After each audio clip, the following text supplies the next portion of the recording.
නඩුවේ පෙනී සිටියා. නඩුවේ නීතිමය තත්ත්වය සම්බන්ධයෙන් පැහැදිලි කිරීමක් කළා.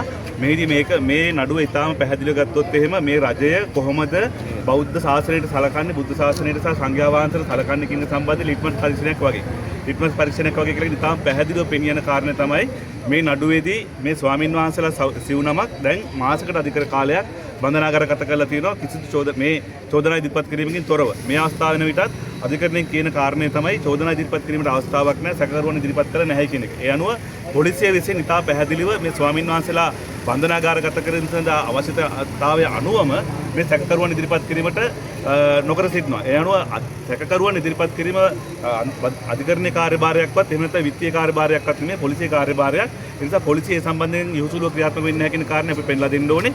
ඒ වගේම ඒ විතරක් නෙමෙයි, අද අධිකරණයේ දිතා පැහැදිලිව බලංගොඩ කාශ්‍යප ස්වාමීන් වහන්සේ සඳහන් කළා උන්වහන්සේලාට බෞද්ධ නීතිය අනුව බෞද්ධ විනය කර්මය අනුව දහවල් කාලේ දානි ලබා ගැනීම ප්‍රමාද වෙලා ලැබෙනවා කියන එකත් ඒ වගේම තමයි පොහොය දවසේදී උන්වහන්සේලා විසින් පෙරවස් සමාදන්වීම ඇතුළු කරන්න කිය ඒ බෞද්ධ චාරිත්‍ර වාරිත්‍ර ඉටු කර ගැනීමට අවස්ථාවක් නැති කියන එක.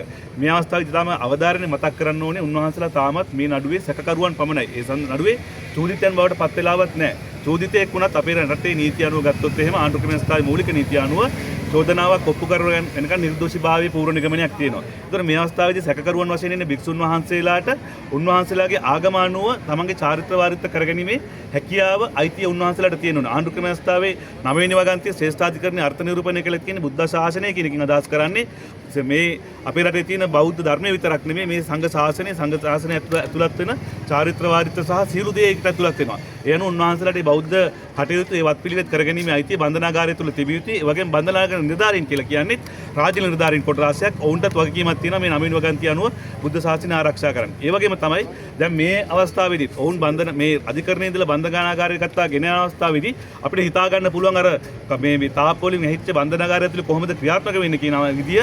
මොකද මේ අවස්ථාවේදී අධිකරණයේ ඉස්සරහදීම මේ දැන් මේ අවශ්‍ය සියලුම පටිගත කිරීම වීඩියෝ ගත කිරීම තියෙනවා. අපි ඉදිරි අවස්ථාවේදී අධිකරණය සම්බන්ධයෙන් මේ සම්බන්ධ සැලකරන කටයුතු කරනවා. ඒ වගේම මේ සම්බන්ධයෙන් අවශ්‍ය නීතිමය ක්‍රියාමාර්ග ගන්න කටයුතු කරනවා. බන්ධනාගාර නිලධාරියෙක් විසින් මේ සැකකරුවෙක්ව අල්ලලා බෙල්ලෙන් අල්ලලා බස් එක ඇතුළට තල්ලු කරනවා. කන මිරිකලා පහර දීලා ඇතුළට තල්ලු කරනවා. ඇත්තටම මේක ඊටාම නීති උල්ලංඝනය කිරීමක්. බන්ධනාගාරයට ගෙනියන සැකකරුවෙකුට තමන්ගේ ආත්ම ගෞරවය ආරක්ෂා කරන ආකාරයට සැලකීමට අයිතියක් තියෙනවා. ක්‍රූර සහගත සහ අවමාන සහගත සැලකිල්ලෙන් වැළකීමට අයිතියක් තියෙනවා. බන්ධනාගාරයේදී දැන් මේ මොහොතකට කලින් මේ අධිකරණයේදී විනිශ්චයකාරතුමා නියෝගයක් දුන්නා. ඒ වගේ ආකාරයෙන් සැලකිලිමට ලක් කරන්න එපා. උන්ට නිසි ආකාරයෙන් සලකන්න කියන එක.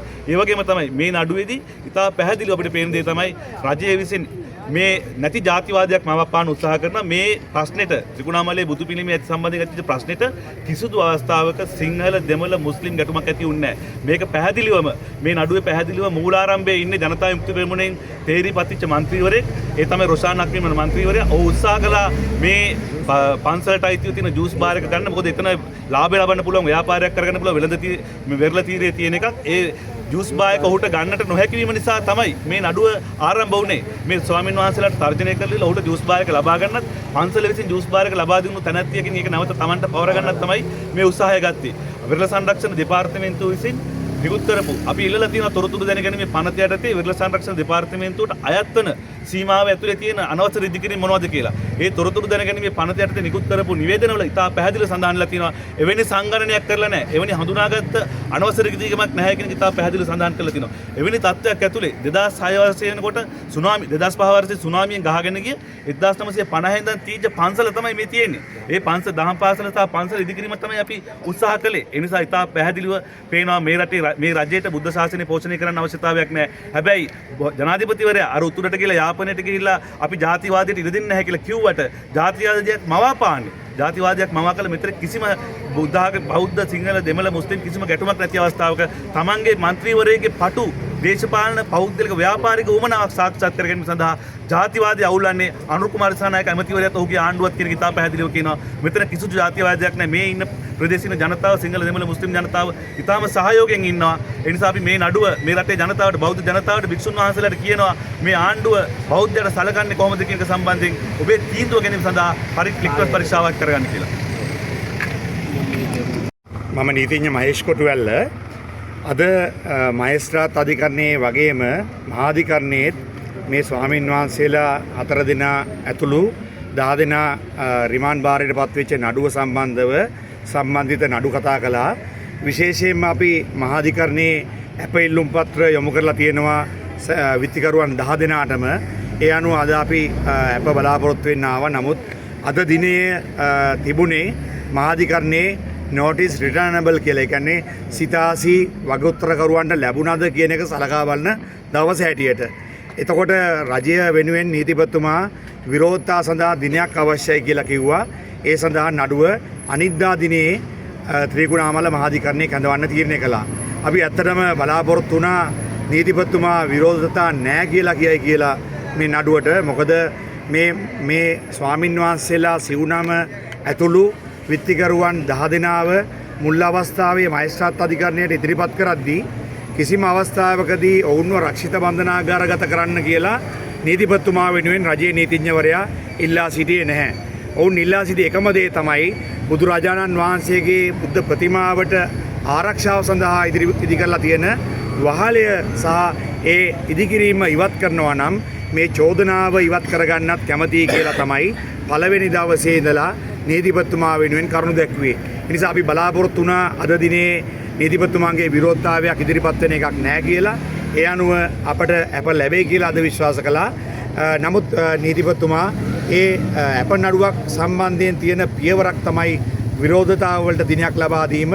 ඒ දිනේ අවශ්‍ය බව කියා සිටි නිසා අනිද්දා දිනයට මහාධිකරණයේ නඩුව කැඳවන්න තීරණය කළා.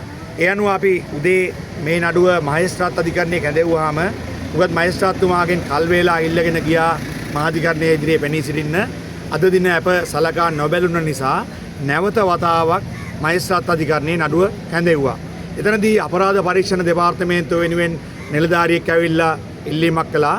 මොකද අපි පසුගිය දින ගරු මහේස්ත්‍රාත්තුමාගෙන් නියෝගයක් ලබා ගත්තා. මේ සිද්ධියේදී ස්වාමින් වහන්සේලා ඇතුළු සියලු දෙනාටම පොලිසිය විසින් පහර දීලා තියෙනවා. ඒ සම්බන්ධව විමර්ශනයක් කරන්න කියලා මහේස්ත්‍රාත්තුමා නියෝගයක් දුන්නා අපරාධ පරීක්ෂණ දෙපාර්තමේන්තුවට මේ සම්බන්ධව විමර්ශනයක් කරන්න කියලා. අද අපරාධ පරීක්ෂණ දෙපාර්තමේන්තුවෙන් ඇවිල්ලා ඉල්ලීමක් කළා. ඒක පොලිස් ප්‍රතිතුමා හරහා ඒ ඉල්ලීම ඉදිරිපත් කරන්න ඕනේ. ඒ නියෝගය සංශෝධනයක් කරන්න ඕනේ. ඒ අනුව උගත් මහේස්ත්‍රාත්තුමා ඒ නියෝගය සංශෝධනය කරමින් පොලිස්පතිතුමා හරහා අපරාධ පරීක්ෂණ දෙපාර්තමේන්තුවට නියෝග කළා. මේ සිද්ධියේදී මේ පින්කමට සහභාගී වෙන්න ආපු මේ බණ කියන්න ආපු හාමුදුරුවරුන්ට පින්කමට සහභාගී වෙන්න ආපු ජනතාවට පොලිසිය විසින් කරපු මේ පහර දීම සම්බන්ධයෙන් විමර්ශනයක් කරන්න කියලා නියෝග කළා. ඒ අනුව අපි මහේස්ත්‍රාත් අධිකරණයේ නඩුවත් අනිද්දා දිනේ කැඳවන්න කියලා ඉල්ලීමක් කළා. විශේෂයෙන්ම අපේ දෙවන විත්තිකරු හැටියට ඉන්න බලංගොඩ කස්සප හාමුදුරුවෝ ඉල්ලීමක් කළා. බන්ධනාගාරය තුලදී උන්වහන්සේට විවිධ අකටයුතුකම් සහ අරියාදු සිදු වෙනවා කියලා. විශේෂයෙන්ම මා සංඝ රත්නයට දවල් 12ට කලින් දිවා භෝජනය දිවා ආහාරය ලැබෙන්නේ නැහැ කියලා, දානය ලැබෙන්නේ නැහැ කියලා උන්වහන්සේ පැමිණිලි කළා. ඒ සම්බන්ධයෙන්ුත් අපි මහේස්ත්‍රාත් අධිකරණයේ අවධානය යොමු කළා. යනු මහේස්ත්‍රාත්තුමා නියෝග කළා. විශේෂයෙන්ම විසිට් ඒ කියන්නේ බාහිර පාර්ශ්වයන්ට ඇතුලේ සිරකරුවන්ව බලන්න එන්න නොහැකි වන ඉරිදා දිනවල සහ පොහොය දිනවල විශේෂයෙන්ම 12ට කලින් මේ කෑම වේල දානේ වේල සූදානම් කරන්න ඕනේ මේ විත්තිකරුවන්ට සහ විත්තිකාර ස්වාමින් වහන්සේලාට. ඒ වගේම අනික් දවස්වලත් හැකි සෑම උත්සාහයක්ම ගන්න කියලා දවල් 12ට කලින් මේ ආහාර වේල ලබා දෙන්න. අද දවසේ තුනේ අතිශය වැදගත් නඩුවක්. ඒ තමයි මේ ත්‍රිකුණාමලයේ මේ විහාරයේ ස්වාමීන් වහන්සේලා අත්අඩංගුවට අරගෙන දැනට දවස් 26ක් වෙනවා. ඒක සම්බන්ධයෙන් මහාධිකරණයත් මහේස්ත්‍රාත් අධිකරණයත් අප ලබා දීම සිදු කළ හැකිද කියන එක සලකා බැලුවා. මේක අතිශය වැදගත් පොඩි කෑල්ලක් තියෙනවා කියන්න.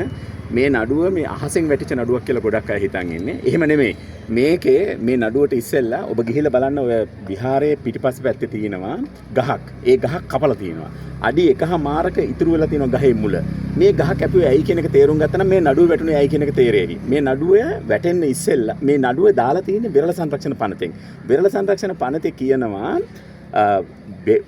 වෙරළේ තියෙන අවසාන තුරුලතාවේ සිට මීටර 20ක් ඉදිකිරීම කරන්න එපා. වෙරළේ සිටින අවසාන තුරුලතාවේ ඉඳලා මීටර 300ක් මුහුද දෙසටත් ඉදිකිරීම කරන්න එපා කියලා. මෙතන මේ විහාරයේ බුද්ධ රූපේ තියෙන තැන අවසාන තුරුලතාවේ ඉඳලා මීටර 50ක් විතර මෙහෙන් තමයි ওই බුද්ධ රූපේ තිබුණේ. මේගොල්ලෝ මොකද්ද කෙරුවේ? ඔය නඩුව දාන්න ඉස්සෙල්ලා ගහ කැපුවා.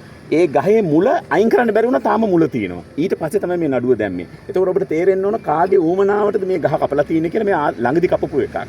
එතකොට මේ නඩුව දාලා මේ ස්වාමීන් වහන්සේලා මේ අත්අඩංගුවට ගත්තට පස්සේ අපි විශාල කාර්ය දින ගාණක් මේ අධිකරණයේ පෙනී ඉඳලා මේක බේර ගන්න කටයුතු කරුවා. මෙතන ඉනවා අරිසිමලේ හාමුදුරුවෝ කියලා නායක හාමුදුරුවෝ කෙනෙක්.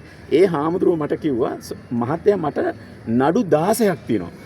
මහත්තයාට පුළුවන් නම් නඩුවට පෙනී හිටීම කොහොම වෙතත් මට උපදෙස් දෙන්න එක කරන්න කියලා. මම ඇහුවා මේ මොකටද ඔබ වහන්සේට නඩු 16ක් තියෙන්නේ කියලා. එතකොට කිව්වා මම නඩුවලට මේ බෞද්ධ විහාරස්ථාන බෞද්ධ උරුමය රකින්න මේ වෙහෙසෙන තරුණ භික්ෂුන් වහන්සේලාට ආධාර අනුබල දුන්නා කියලා මට නඩු දාලා තියෙනවා කිව්වා. ඔබට හිතා ගන්න පුළුවන් තත්ත්වය මොකද්ද කියලා.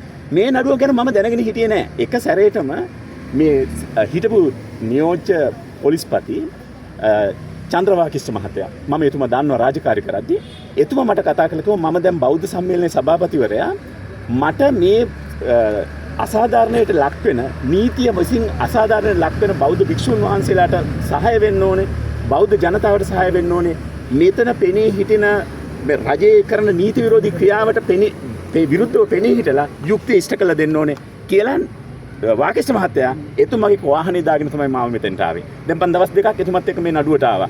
අපි දීර්ඝ කාලයක් මේකට මහේස්ත්‍රාත් අධිකරණයේ අප ඉල්ලුවා. උතුම් විනිශ්චයකාරතුමා සම්සුදීන් විනිශ්චයකාරතුමාට ඉතාම සානුකම්පිතව මේ කරුණ සලකා බැලුවා. නමුත් එතුමා කිව්වා මගේ අත් දෙක ගැට ගහලා තියෙන මේ පනත අනුව කියලා. අපි අභියාචන අධිකරණයට ගියා. අභියාචන අධිකරණයේ වාකිෂ්ඨ මහත්තයා පෙටිෂන් හැටියට මේ නඩුව දැම්මේ සමස්ත ලංකා බෞද්ධ සම්මේලනය වෙනුවෙන්.